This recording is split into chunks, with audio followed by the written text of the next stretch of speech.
बच्चों, चलिए आज का हमारा प्रश्न है, बिंदुओं 2, 2 -1, 3, 4, 2 व 7, 0, 6 से होकर जाने वाले समतल का सदिश और कार्तीय समीकरण ज्ञात कीजिए। हमें यहाँ से इसका सदिश व कार्तीय समीकरण ज्ञात करना है। तो यहाँ से इस प्रश्न को करने हेतु हमारे पास यहाँ से हमारी मुख्य अवधारणा कार्य करेगी। मुख्य अवधारणा यहाँ से हम लेके चलेंगे। हमारे पास यदि बिंदु x1 y1 x1 x2 y1 x1 y1 z1 x2 y2 z2 x3 y3 z3 दिया गया हो तो समतल का समीकरण क्या लिखा जाता है?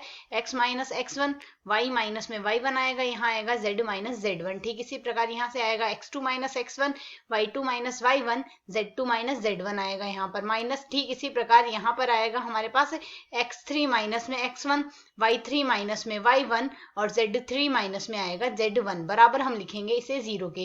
तो यदि अब हम यहाँ से सरल करें, हमारे पास बिंदु यहाँ पर क्या दिए गए हैं? x1 का मान 2, x2 का मान 3 और x3 का मान 7 है। y1 2, y2 4 और y3 0 है।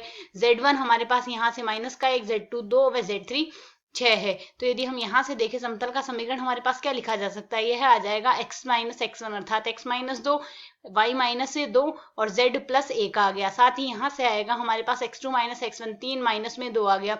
साथ ही आएगा 4 माइनस में 2 और 2 माइनस माइनस 1 अर्थात 2 प्लस 1 आ गया। इसी प्रकार यहाँ से आएगा हमारे पास 6 माइनस में 2 6 नहीं माफ कीजिएगा 7 माइनस में 2 आएगा। ठीक इसी प्रकार 0 माइनस में 2 आएगा और 6 माइनस माइनस 1 अर्थात 6 प्लस 1 आएगा बराबर हम लिखेंगे इसे यहाँ से 0 के। इसे यदि हम आगे सरल कर दे तो इसे हम सरल करके यहाँ से क्या लिख सकते हैं? x माइनस 2 आ गया, y माइनस में 2 आ रहा है हमारे पास, साथ ही z प्लस 1 आ रहा है। इसी प्रकार दूसरा स्तंभ आ रहा है हमारे पास 1 2 3 और यहाँ से तीसरा स्तंभ आ रहा है 5 माइनस 2 व 7 बराबर हम यहाँ से लिखेंगे 0 के। यही तो मान हमारे पास आ रहा है। यहाँ से यह आ जाएगा 1 1 और 3 1 1 2 3 आ गया और यह आ गया 5 माइनस 2 और 7 आ गया यहाँ से। अब यदि इसका हम प्रसार कर लेते हैं, सीधा सीधा प्रसार कर लेते हैं, मान हमारे पास क्या आएगा? x माइनस 2 गुणा में आ रहा है यहाँ से हमारे पास 7 दूनी 14 14 माइनस माइनस हो जाएगा प्लस 3 दूनी 6 माइनस में आएगा हमारे पास यहाँ से y माइनस 2 गुणा में y माइनस 2 गुणा में हम यहाँ से क्या लिख रहे हैं? y माइनस 2 के गुणा में आ रहा है 7 और साथ ही लिखेंगे माइनस माइनस हो जाएगा ये हमारे पास प्लस 2 गुणा में आ रहा है z प्लस 1 आ रहा है। ठीक इसी प्रकार प्लस में 5 के गुणा में हम यहाँ से लिखेंगे 3 गुणा y माइनस 2 और साथ ही आ रहा है माइनस में 2 गुणा में z प्लस 1 आ रहा है बराबर हम यहाँ से लिख रहे हैं 0 के। इसे यदि अब हम यहाँ से सरल कर लें तो मान हमारे पास यहाँ से क्या आ जाएगा? सरल करके हम यहाँ से लिख सकते हैं 14 और 6 आएगा 20 20 गुणा में कर रहे हैं x माइनस 2।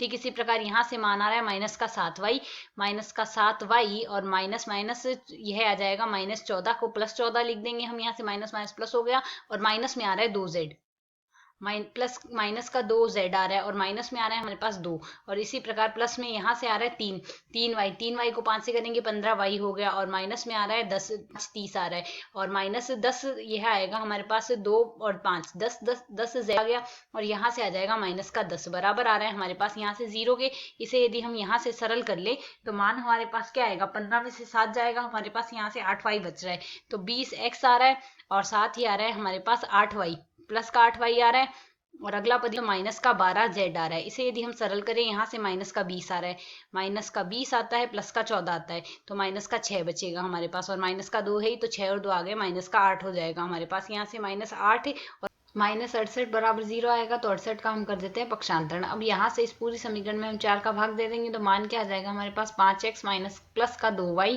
और माइनस का यह आ जाएगा हमारे पास यहाँ से क्या आएगा? 3z बराबर आ रहा है 17। तो यह तो आ गई हमारे पास समतल का समीकरण। अब यदि हम यहाँ से इसे सदिश रूप में लिखे तो सदिश रूप में समीकरण हमारे पास यहाँ से क्या लिखी जा सकती है? सदिश रूप में यदि r बराबर हम यहाँ से xi plus yj plus zk लिखें तो यह हमारे पास रूप क्या बन जाएगा? यह समीकरण हमारे पास बन गई r के डॉट में हमारे पास क्या आ जाएगा? यहाँ से 5i प्लस में यहाँ से 5i साथ में क्या है? प्लस में 2j प्लस में आ जाएगा हमारे पास यहाँ से 2j माइनस में आ गया 3k बराबर आ रहा है हमारे पास यहाँ से 17। यह आ गई सदिश रूप में समतल का समीकरण। आशा है समझ आया। धन्यवाद।